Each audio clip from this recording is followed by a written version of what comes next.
మహారాజా సినిమాతో ఒక డబ్బింగ్ సినిమాని పెద్ద హిట్ చేసిన ఘనత మన తెలుగు వాళ్ళలో కూడా కొంతమందికి దక్కుతుంది. ముఖ్యంగా సినిమాకి మాటలు రాసి పాటలు రాసిన శ్రీవసంత్ ఇప్పుడు ఒక డబ్బింగ్ థియేటర్ దగ్గర ఉన్నాను. ఆ డబ్బింగ్ థియేటర్ ఓనరు శ్రీవసంత్ గారే. ఆ డబ్బింగ్ థియేటర్ పేరు వారాహి డబ్బింగ్ థియేటర్. హైదరాబాద్లో ప్రస్తుతం ఉన్న టాప్ ఎక్విప్మెంట్స్లో వారాహి కూడా ఒక దానికి సంబంధించి దాని డీటెయిల్స్ అంతా కూడా వసంత్ గారు చెప్తారు. వసంత్ గారు, కంగ్రాచ్యులేషన్స్. ఎంత బాగుందో ఏరియాలో శ్రీనగర్ కాలనీ లాంటి ఒక దానిలో సాగర్ సొసైటీలో ఇంత మంచి స్టూడియో పెట్టుకున్నారు, ఇంత వెల్ ఎక్విప్డ్, చాలా బాగుంటుంది. ఇందాక మీరు చెప్తుంటే కూడా నేను ఏదో చెప్తున్నారు అనుకున్నా, కానీ లోపల వెళ్ళి చూసినాక నిజంగా చాలా పర్ఫెక్ట్ టైంలో ఇప్పుడు నిజంగా కూడా అవసరం. దేనికంటే ఇప్పుడు లాంగ్వేజ్ బ్యారియర్తో సంబంధం లేకుండా ఒక సినిమా 6 నుంచి 8 భాషల్లోకి డబ్ అవుతున్న టైంలో మీలాంటి వాళ్ళు చాలా ఉపయోగపడతాయి. ఇప్పుడు దీనికి సంబంధించి ఈ వారాహిలో ఉన్న స్పెషాలిటీస్ ఏంటనేది మీరు చెప్పండి సార్. యాక్చువల్లీ నేను 25 ఇయర్స్ నుంచి ఇండస్ట్రీలో ఉన్నాను. నేను చాలా థియేటర్లకు వెళ్ళేవాడిని. అక్కడ నాకు ఎదురైన ప్రాబ్లమ్స్ అన్నీ నాకు అలా గుర్తుపెట్టుకున్నాను. సరే, మనం ఎప్పుడైనా కట్టాలి అని.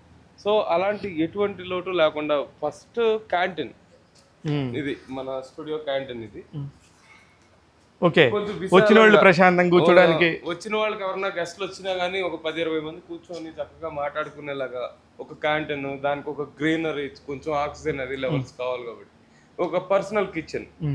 సపోజ్ మీరే ఒక డైరెక్టర్ ఇక్కడికి వచ్చారు, మీరు బయట ఫుడ్ తినరు, మీకు ఏం కావాలో ప్రిపేర్ చేయడానికి ఒక పర్సనల్ కిచెన్ ఒకటి పెట్టేసి, అలాగే ఇక్కడ వెయిట్ చేసే వాళ్ళకి ఒక వాష్రూమ్ బయట పెట్టేసి, వీళ్ళు లోపలికి వెళ్ళి మళ్ళీ అక్కడ వర్క్ అవుతుంది ఇబ్బంది ఇక్కడే పెట్టేసాం. ఒక మంచి రిసెప్షన్, ఇది మన రిసెప్షన్. ఓకే, చక్కగా ఎవరన్నా వచ్చినా ఒక గంట కూర్చోవాలన్నా, సరదాగా టీవీలో ఏ న్యూస్ చూసుకోవాలన్నా, ఇంటర్నెట్, వైఫై అన్ని ఆల్ ఫెసిలిటీస్ ఇచ్చేసాము ఇక్కడ. ఒక ఫ్రిడ్జ్ వీళ్ళకి. ఇది మన సెకండ్ హాల్. ఓకే, ఇక్కడ ఈ సూట్ లో, కింద సూట్ లో వారాహి ఏ. ఇది వారాహి ఏలో డబ్బింగ్ జరిగినా, రికార్డింగ్ జరిగినా, ఏం జరిగినా వాళ్ళ కోసం వచ్చే గెస్ట్లు ఎవరు ఉంటారో వాళ్ళు వెయిట్ చేయడానికి ఇక్కడ ఒక సోఫాస్ ఇచ్చేసాము. ఇది దాన్ని వాయిస్ రూమ్. దీన్ని ఇందాక తీసుకున్నాం. ఇక్కడ కాకుండా మళ్ళీ పైన కూడా సేమ్ ఉండింది, ఇంకోటి పైన సేమ్ ఉంది. ఓకే,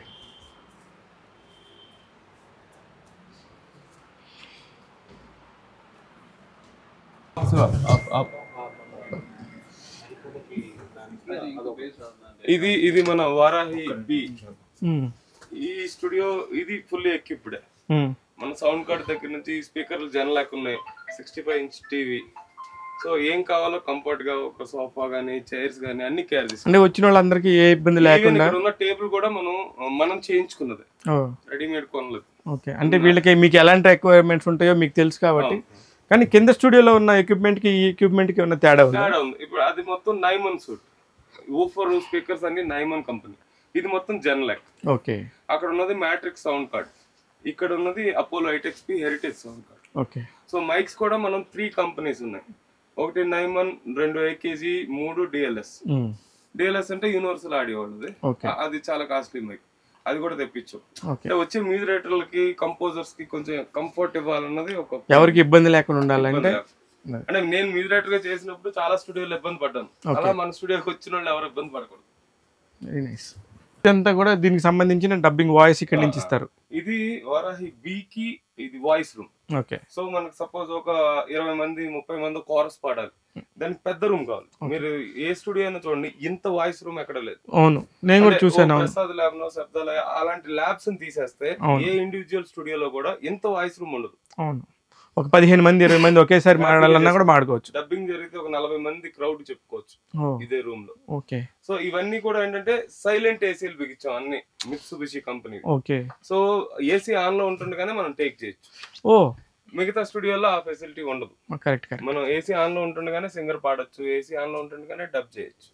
కానీ నాకు అన్నిటికంటే నచ్చింది ఏంటంటే ప్రతిదీ కూడా మీరు చాలా సపరేషన్తో, అంటే మీరు ఎక్కడైతే ఏదైతే సమస్యలు ఎదుర్కొన్నారో అంతే. కానీ ఒక డబ్బింగ్ థియేటర్ అనే వాళ్ళకి గల్లీకి ఒకటి ఉండింది హైదరాబాద్లో అనే పరిస్థితి కూడా ఉంది. అది 200 నుంచి 300, 400 అలా కూడా ఉంటుంది. అలాంటి టైంలో మీకు ఇన్ని లక్షల రూపాయలు ఖర్చు పెట్టేసి చేస్తే వర్కౌట్ అవుతుందా లేదనే భయం మీకు ఎక్కడ లేదా? భయం లేదు, ఎందుకంటే నాకు ప్యాషన్, నాకు మ్యూజిక్ అంటే ప్యాషన్. నేను ఫస్ట్ నుంచి, నేను 25 ఇయర్స్ నుంచి అన్ని స్టూడియోలు చూసి మనకి ఒక సొంత స్టూడియో కావాలి అన్న ఒక ప్యాషన్ తో పెట్టింది ఇది. ఇది 3 పార్ట్నర్స్ పెట్టాం. యాక్చువల్లీ నాతో ఇంకో 2 ఉన్నారు ఫ్రెండ్స్.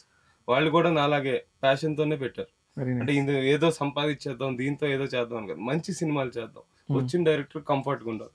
ఈ సోఫా చూడండి మీరు, ఇది మీరు ఎవరు డబ్బింగ్ చెప్పినా హాయిగా ఒక 2 hours 3 hours చెప్పినా రిక్లైనర్ సోఫా, ఏ ఇబ్బంది ఉండదు వాళ్ళకి, హాయిగా ప్రశాంత్. హాయిగా చెప్పుకోవచ్చు ప్రశాంతంగా. ఇవన్నీ మైండ్ లో అనుకునే ఇది. కాకపోతే నాకు ఇప్పుడు మీ దగ్గరికి వచ్చినాక ఈ వారాహి వారాహి అంటే వారాహిని బాగా హైలైట్ చేసింది నాకు తెలిసి పవన్ కళ్యాణ్ గారే. వారాహి అని తన వెహికల్కి పెట్టుకొని ఆ పేరు పెట్టిన కాడి నుంచి ఒక్కసారిగా అలా సంచలనం అయిపోయాడు. ఒక్కసారి అలా వెళ్ళి దాంతోనే వెళ్ళి మొత్తం గెలిచేసి ఇవాళ రోజున ఎంత పెద్ద సంచలనం మీకు తెలుసు. మీ వల్ల పవన్ కళ్యాణ్ గారు ఇన్స్పైర్ అయ్యి వారాహి పెట్టుకున్నారా? వారాహి వల్ల మీరు వారాహి అని పెట్టుకున్నారా?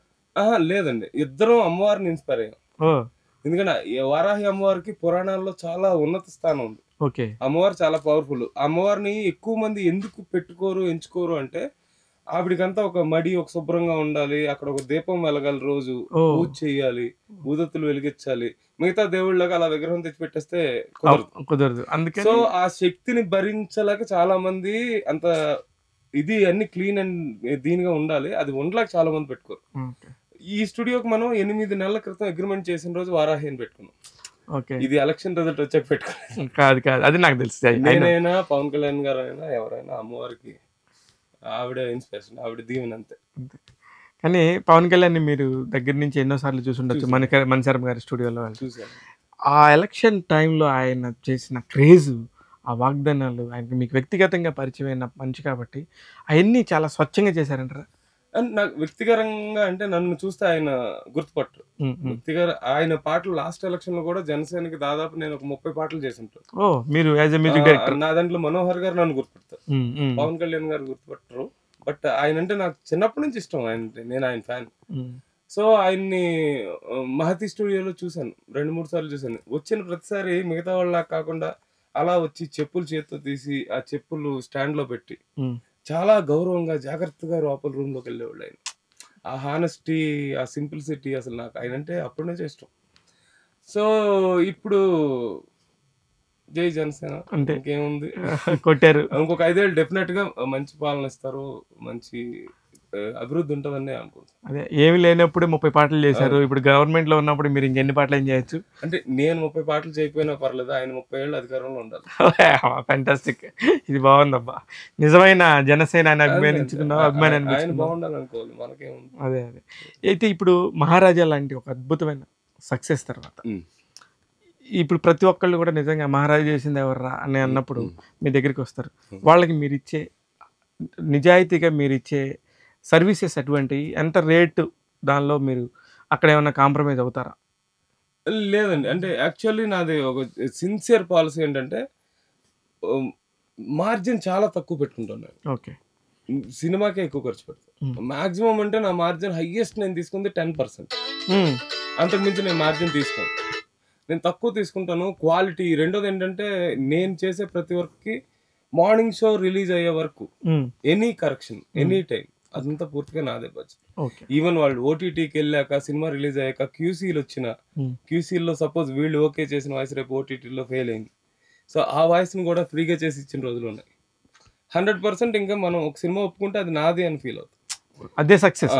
ఎందుకు చిన్న సినిమా నుంచి పెద్ద సినిమా వరకు ఆ సినిమాకి తగ్గ బడ్జెట్ చెప్పటం, లేదా నేను సినిమా చూసాక మనకు ఒక ఐడియా వస్తుంది, సార్ ఇలా చేస్తే బాగుంటుంది అని ఒక ఐడియా ఇవ్వటం, ఇవన్నీ మనకు ప్రొడ్యూసర్ దేవుడు. ఇప్పుడు అదనంగా ఇప్పుడు ఒక బడ్జెట్ తీసుకున్నప్పుడు మహారాజా సినిమాకి సంబంధించి డబ్బింగ్ ఇన్ఛార్జ్గానే కాకుండా సినిమా మొత్తం చేస్తాననే కాకుండా పాటలు మాటలు కూడా రాసిచ్చారు. దానికి ఏమన్నా అదనపు రెమ్యునరేషన్ ఏమన్నా వచ్చింది? లేదండి, పాటలు రాసిందంతా నాకు సినిమా నచ్చింది.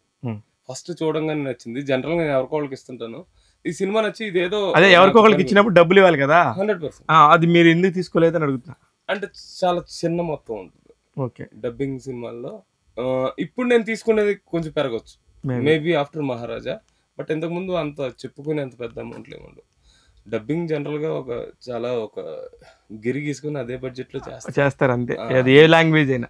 ఇప్పుడు మీ దగ్గర చేయాలంటే ఎన్ని లాంగ్వేజెస్ లో చేయగలరు మీరు? మనం 10 లాంగ్వేజెస్ హ్యాండిల్ చేస్తున్నాం సార్. ఇండియా లాంగ్వేజ్ 10 లాంగ్వేజ్ చేస్తాం. ఇప్పుడు మొన్న రజాకార్ సినిమా మనం 8 లాంగ్వేజెస్ నేను చేశాను.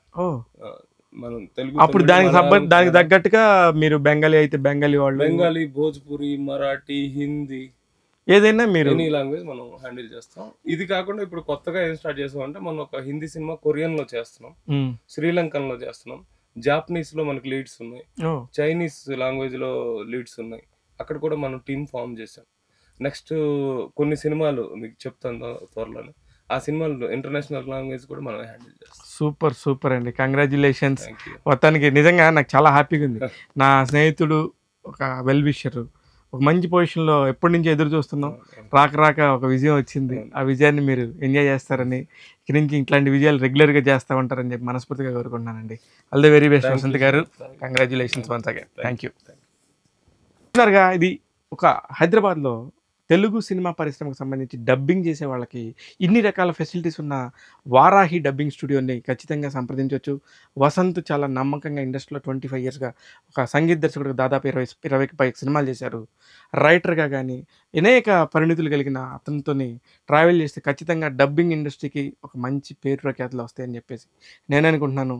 ట్యాగ్ తెలుగులో ఇట్లాంటి కొత్త కొత్త విషయాలను మీకు ఎప్పటికప్పుడు అందిస్తూ ఉంటాను. నేను మీ శివమాల. Thank you.